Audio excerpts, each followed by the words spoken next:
وەزیری پێشمەرگە دوای بەسەرکردنەوەی سەنگەرەکانی نێوان کفری و خورمات و ڕایگەیاند پێشمەرگە بۆشاییەکانی ناوچەکەی پڕ کردوتەوە و ئێستا مەترسی داعش کەم بۆتەوە هەماهەنگیش لەگەڵ عێراقدا لە جاران زیاترە.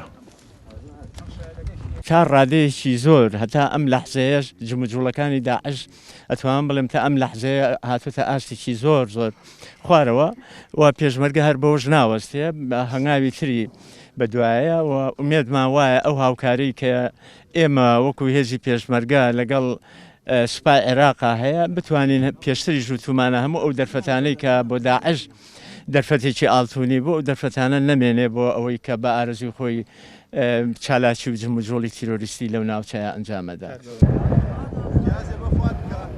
ئەو ناوچانەی کە پێشتر مۆڵگەی داعش بوون دوای ئۆپەراسیۆنەکانی پێشمەرگە پاکراونەتەوە.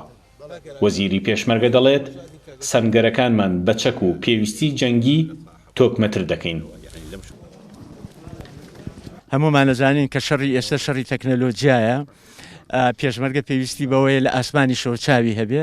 ئێمە داوامان لە دۆستەکانمان کردووە کە درۆنی پشکنینمان هەبێ ئیستیطلاعمان هەبێ. دوربینی حراریش ئێمە بەردەوامین لەو ماوەیە سەرۆکایەتی هەرێم بە سوپاسەوانێ نزیکەی 6 کامێرەی بۆ دابین کردوین وەزارەتیش خۆی بەردەوام ئەکڕێ بەڵێنیشمان پێدراوە لەلایەن دۆست و پشتیوانەکانمانەوە کە بۆمان دابین بکەن. داعش لە پێگە قایمە کۆنەکەی خۆی کە نێوان خورمات و کفری بوو جموجۆڵی نەماوە. ئێستا پێشمەرگە سەنگەری قایم کردووە و لە کێو ماڵیش بەردەوامە.